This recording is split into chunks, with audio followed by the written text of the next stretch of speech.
What is good, YouTube, and welcome back to a brand new video. Today we're going to be doing something a little bit different. We're not doing a rebuild today. Something very different, and I'm going to go through every NBA team in the NBA and create a trade for Anthony Davis. Yes, I said that correctly. Every NBA team in the NBA. I'm not going to see if they'll accept it or not, because that's just going to take way too long if I try to trade for Anthony Davis.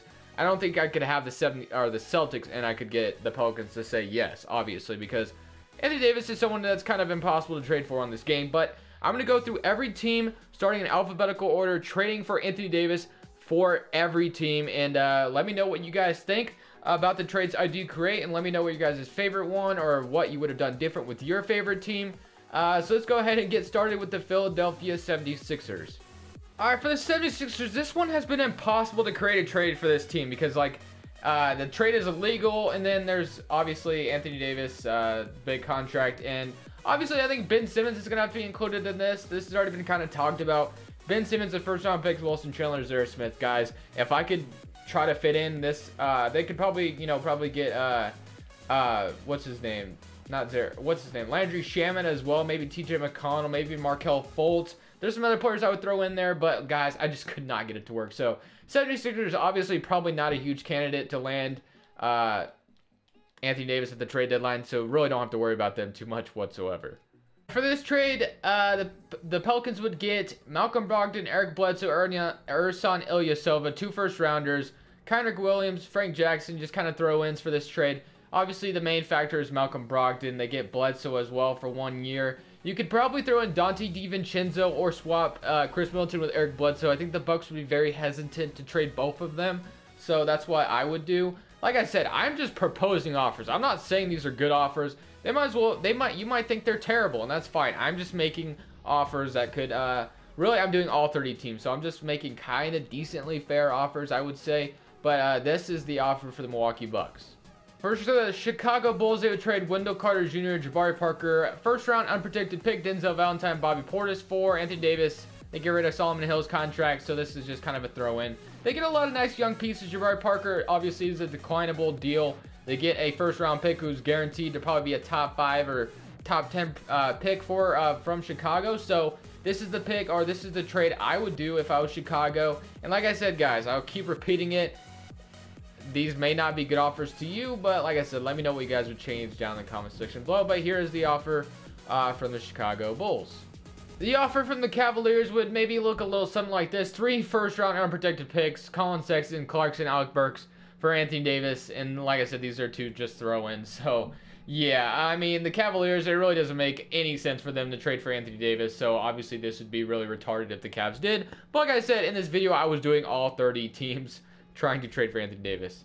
All right, here is the Celtics offer, and I do have to mention something before we get too far into this offer. So, Al Horford, Jaylen Brown, Terry Rozier, 3 first-round picks, something like that. I mean, obviously, they could probably exchange one of these picks for a player of some sort. Some people even told me in the last video that it wouldn't be Jaylen Brown. It would have to be Jason Tatum, which, yes, I could see that, and I could see why the Pelicans would be like that. But I think Jaylen Brown is not too bad of a piece either for the Pelicans to pick up. Terry Rozier would be a great piece just because the Pelicans could maybe use a point guard. Obviously, they have Elfrid Payton and Drew Holiday, but Terry Rozier wouldn't be a bad start to their fresh new rebuild. And like I said, Al Horford, someone disagreed with me on the Al Horford part. He's in there because his contract is similar to Anthony Davis, and he's on a 1-year deal. He is on a 1-year deal, basically. So basically, if the Celtics, obviously the Celtics can't do this at the trade deadline, so it would be in the offseason.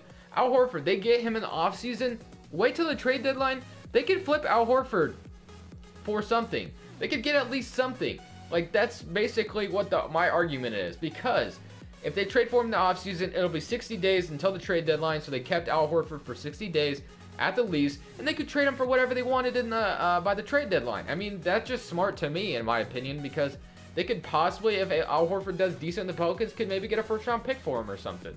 So, yeah, that's my idea. Obviously, Al Horford's old, and that's why people are saying, nah, man, the Pelicans wouldn't be interested in Al Horford, like, which I understand. But like I said, he's just in there because the contracts would have to match up. And if I'm the Pelicans, I don't want Gordon Hayward. I don't know why. I just don't want him because he has not proven to me that he is back from his injury. Like, he hasn't shown obviously, and he's kind of up there in age. He's kind of in his prime age, where the Pelicans are trying to rebuild. So there's really no need to get Gordon Hayward. I guess you could say the same thing though. You could keep Gordon Hayward and then trade him, but I think Al Horford just makes a little bit more sense because he's on a 1-year deal. But enough about the Celtics. Let's move on.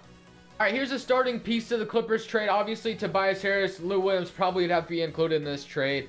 Lou Williams, just a nice little piece for them to have for a couple years if they want to stay competitive. If they're not interested in staying competitive at all, it really depends what the Pelicans want to do, because Drew Holiday is 29 years old, 28. He is going to be a competitive piece for your team. He's not bad, so obviously you're not tanking yet. So I think the Pelicans could either go about this one of two ways. There's two different types of rebuilds. You can either just full on go out, tank, rebuild, or you rebuild while staying competitive, which the Clippers have kind of tried to do. They could make this like a quick little rebuild, try to get some free agents. Like I said, it depends what the Pelicans want. But the Clippers, they have Lou Williams to offer, who is a nice 6-man off the bench. They can even throw, not him, they could throw Montrezl Harrell in there, Shai Gilgeous-Alexander, for example, maybe even Avery Bradley or something different like that. But here's a little trade I came up with for the Clippers. Obviously, a little bit more than this. Maybe some more first-round picks or something like that. But we're going to move on to the next team. I'm not going to talk about the Grizzlies for too long because they're trying to rebuild themselves by trading Marc Gasol and Mike Conley. So it literally makes no sense for the Grizzlies to trade for Anthony Davis. So I'm going to move on. I had to include the Grizzlies in the video because, like I said, I'm talking about all 30 NBA teams. But this is not the trade, obviously. No way the Pelicans are taking Marc Gasol for Anthony Davis straight up. This is just, I wanted to include the Grizzlies in the video.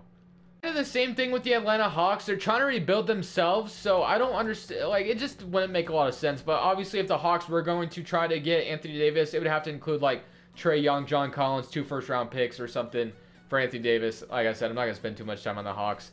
It doesn't make any sense that the Hawks would go out and get Anthony Davis. For the Miami Heat, it makes a little bit of sense for them to trade for a guy like Anthony Davis, but at the same time, they have a lot of contract issues themselves. But a trade would probably have to include like Derrick Jones Jr., Josh Richardson, and Bam Adebayo, 2 first-round picks, and Dion Waiters. So something like that. Drew Holiday can move back to the point guard, start Dion Waiters at the 2, something like that. But obviously, this is maybe how the Miami Heat could start a trade for Anthony Davis. All right, and then for the New Orleans Hornets, all they would have to do is offer Nicholas Batum for Anthony Davis straight up, and that would be a GG right now. I'm just kidding, guys. Okay, to be honest with you, as much as the Hornets should try to get Anthony Davis, they don't have anything. They don't. They just, I'm sorry, the Hornets, I mean, like, literally, the only thing the Hornets can trade is Kemba Walker, and that, I mean, that literally doesn't make sense for the Pelicans to be interested in because they're trying to rebuild, and if they did trade Anthony Davis, and obviously, like, they have MKG to offer, Hernan Gomez, I mean, Miles Bridges, Malik Monk, Dwayne Bacon, or something like that. I guess these 3 guys could be part of the trade if they wanted to do that, but guys, I'm sorry, Charlotte Hornets fans, but I don't think you have a chance in the Anthony Davis sweepstakes. I just don't. A Utah Jazz trade would have to probably include Donovan Mitchell, which I don't think the Jazz need to do this. I mean, they have Rudy Gobert. Really no point to bring in Anthony Davis in there, too. Might as well just keep their team the same. But I had to talk about the Jazz because obviously they're a team that could compete for a championship if they got Anthony Davis. They would have to start him at the power forward like he used to back in the day. But Derek Favors, I think, is a nice piece because if this man actually played his natural position, I don't know why Utah still tries to start him at the power forward. I don't know, man. I think Derek Favors could be a good center somewhere else if he was a starting center like for a different team. But I know power forward has just kind of gone away from Derek Favors' style of game. So moving on. For the Sacramento Kings, as intriguing as it is for the Kings and how good they've been this year to maybe go get a guy like Anthony Davis to pair up with their backcourt, I seriously doubt the Kings have a chance without trading either De'Aaron Fox or Buddy Hield in the trade, which I don't think they should even try or even mess with that because the Kings are finally looking good. If it's not broke, don't fix it. Just leave it how it is right now. You guys could possibly make the playoffs. It's kind of a stretch because you're on the West. If you're in the East, I can see you guys making the playoffs, but I would just leave it alone. But a trade maybe would look like Marvin Bagley, Harry Giles, De'Aaron Fox, Zach Randolph as a cap throw in, and then maybe some 2 unprotected first-round picks or something like that. So Anthony Davis to the Kings, probably not likely. All right, and for the New York Knicks, another team that has been kind of rumored in the sweepstakes of being aggressive for Anthony Davis. Maybe a trade could look like Enes Kanter. I mean, he's on a 1-year deal, so really you're just taking him in for the year, and then he's going to walk out to the season, no big deal. And then Frank Ntilikina, obviously is a nice young piece. Kevin Knox is a rookie this year. Mitchell Robinson's a rookie as well. And you guaranteed to probably get a top 10, top 5 protected pick as long as Anthony Davis doesn't turn around this team and make, allow them to make the playoffs. That's the thing about this. So, I mean, if you trade Anthony Davis to the Knicks and he propels the Knicks to the 8th seed, then it's not a lottery pick anymore. But the Knicks are so bad right now, I think it might be a top 10, top 5 unprotected pick. So, like I said, I mean, this is a decent trade. Could it be better? Maybe, but obviously you could throw Porzingis in there. But if I'm the Knicks, I'm not trading Porzingis. I'm just going to leave him there, and Anthony Davis could go somewhere else. All right, let's talk about the most popular Lakers, obviously, in the Anthony Davis sweepstakes. So I actually just saw a tweet from Adrian Wojnarowski that just said that as of right now, the Pelicans are not interested in trading Anthony Davis to the Lakers, which is interesting, obviously for obvious reasons. But I don't know. I guess maybe we'll just see. But Lonzo Ball, there's a lot of elements. Lonzo Ball is like trying to persuade that, hey, Lakers, I know you can get Anthony Davis if you trade me to New Orleans, but if you could trade me to Chicago or New York instead, that would be great, man. I'm not really trying to play New Orleans. I mean, no one really asked you for your opinion, Lonzo.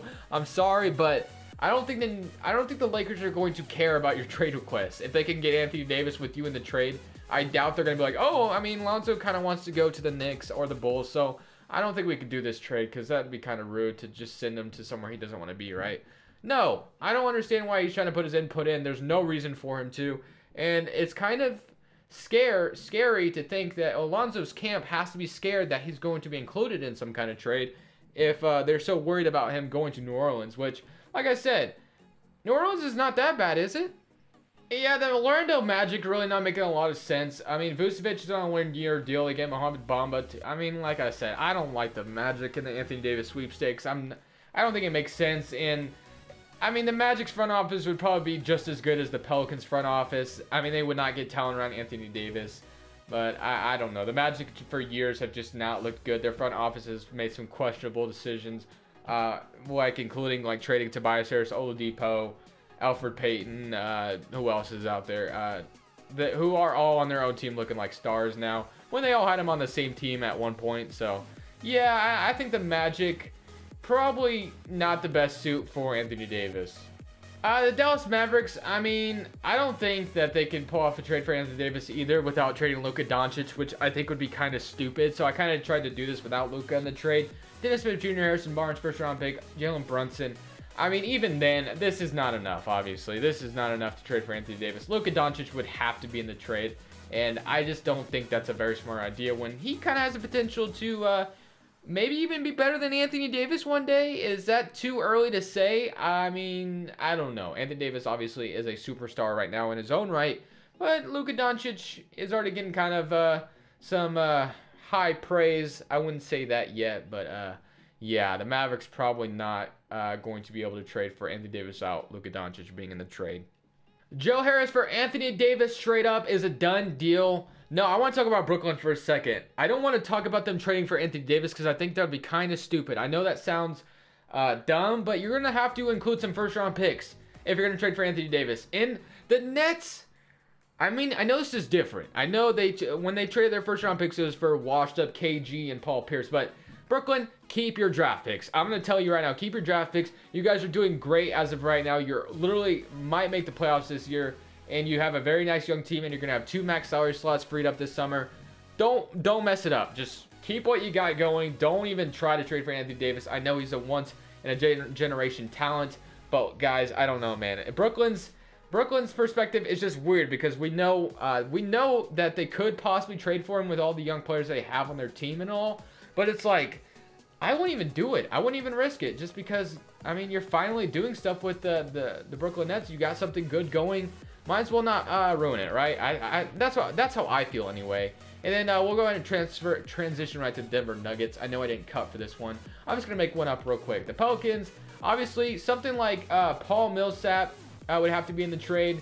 And then you probably have to trade a couple first rounders or something like that. Jamal Murray, Gary Harris, and maybe even Michael Porter Jr., which that actually right there isn't a bad trade itself. Obviously, there will have to be some filler contracts in there as well, But like I said, this isn't a bad trade by any means. I think this is a decent trade for the Pelicans to get in return. So, or for the Pelicans to get in return, and they can decline Paul Millsap's player option, and yeah, they'd be in business for a rebuild. They have Jamal Murray, Gary Harris, and hopefully Michael Porter Jr. comes back and is that #1 pick he was projected to be like last year. So if it wasn't for his injuries, maybe he could have been something special, and maybe he would have been the #1 pick. So I don't know. I like this trade. I do. I'm gonna talk about the Pacers real quick, and I don't think the Pacers make sense for this season just because Oladipo is hurt, and I don't know. I don't think the Pacers should trade a lot of their young talent either for Anthony Davis. But if they were to do something like this, maybe like I said, you throw Anthony Davis in the trade, obviously, and then you probably have to include like guys like Collison, Bojan Bogdanovic to match the contracts, and then you'd have to throw in like Aaron Holiday, TJ Leaf, Sabonis even maybe, like because I'm sure the Pelicans would be interested in Sabonis, and then you got, I mean, it just gets messy there. I think the Pacers should wait it out, and then we'll transition right to the Pistons, who already have 2 front court players, and I mean, you could pair up Blake Griffin and Anthony Davis together, I guess, and then you go like you trade Andre Drummond for Anthony Davis, which honestly isn't a terrible trade as long as there's some other assets in the trade like Luke Kennard. And then some other players like Stanley Johnson, 2 first-round picks or something like that. It's not a bad offer. I mean, I guess, like I said, Andre Drummond is a young center, 25 years old, so he is kind of a nice piece for a rebuild, but I don't know, man. I don't think the Pistons, I mean, I heard they've been shopping Andre Drummond, but I don't know, man. I kind of don't like the idea of trading Andre Drummond for Anthony, or I don't like the idea of the Pelicans getting Andre Drummond in return just because, I don't know. I don't know. Something about it just doesn't tickle my fantasy. You know what I mean? We're going to talk about the Raptors, who have been rumored to say that they are going to make an offer for Anthony Davis. So probably a guy like Siakam, Fred VanVleet, OG Anunoby, first-round pick Norman Powell. You could even maybe say, Jonas Valanciunas instead in the trade. Or you could say Delon Wright instead of Fred VanVleet.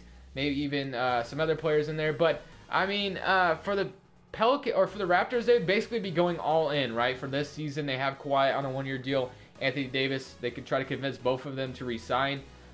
If you get Anthony Davis, I'm pretty sure you're going to have a nice kind of convincing for Kawhi Leonard to stay. Siakam, the one thing I would say about trading Siakam is he has shown some nice strides this season, and you would be trading a young talent, which is why I don't think the Pelicans should, totally decline this trade just because Siakam has been really good this year and could continue to even progress even more. And we could be talking about Siakam one day being a all-star. I'm not even going to lie. He does look like he has some all-star potential. So only, how old is he? 24. So not too young or not too old at all. Definitely has some years to progress even more. So this isn't a bad trade for the Pelicans to take either, in my opinion. The offer from the Rockets. Obviously, guys, if you weren't scared to trade 4 first-round picks for Jimmy Butler, I don't think you should I don't think you should be scared to trade up for Anthony Davis either. So I would go ahead and include like Brandon Knight in this trade and Clint Capella or something like that. And then 4 first-round picks. I mean, if the Rockets wanted to do something like this, obviously, I don't know if they would. That's kind of a little out there. Like I said, this is a fair trade. This trade could go through Brandon Knight, Clint Capella for Anthony Davis, Frank Jackson. You would pair up Chris Paul, James Harden, and Anthony Davis. But you would be trading 4 first-round picks. And these 4 first-round picks would be spaced out even more. You could say that the Pelicans don't get enough, like, right now. They don't get enough right now value, but if the Pelicans waited out to, like, obviously the Rockets could trade their 2019 pick, and then it would be the 2021 pick, and then it would be the 2023 pick. But I think by 2021, I think the Rockets could possibly be bad. I know that's weird to say, but Chris Paul is going to, trust me, that Chris Paul contract is going to affect them down the line. But we won't talk about that any more than we already have in the video. We're kind of talking about Anthony Davis. First, you'd have to probably do something along the lines of this. You'd have to trade all the young talent that's been doing so good for you this year. Lonnie Walker's just coming back from an injury, but Bryn Forbes, Derek White, Jakob Poeltl, LaMarcus Aldridge just as a cap throw in. And then, like I said, and then DeJounte Murray is injured right now, so you'd be banking on him coming back, being nice for you guys. But I do like this. I like this trade, but I don't know. I don't know how much it tickles the Pelicans fantasy as far as getting enough young talent in return. But this is a kind of trade the Spurs. I'm going to go ahead and skip the Suns. I mean, I guess you could say The Suns, I don't know, man. What could they give? I mean, like, they could give DeAndre Ayton up. They could give, I was going to skip the Suns, but I'm not going to anymore. I said I was doing all 30 NBA teams, so I'm going to do all 30 NBA teams. Maybe like TJ Warren, DeAndre Ayton, and then maybe even like Oubre, Rashawn Holmes, something like that. I think you would start to, you know, maybe attract the Pelicans toward this deal. But this isn't a bad trade by any means, but I don't know. I think you should just be a little bit patient with Devin Booker and DeAndre Ayton, because those two look like they could be special one day together. For the Thunder, I really think they would have to do like a 3-team deal in order to get Anthony Davis. There's just not enough for them to trade. I mean, they could trade Dennis Schroeder, I guess, in the trade as well.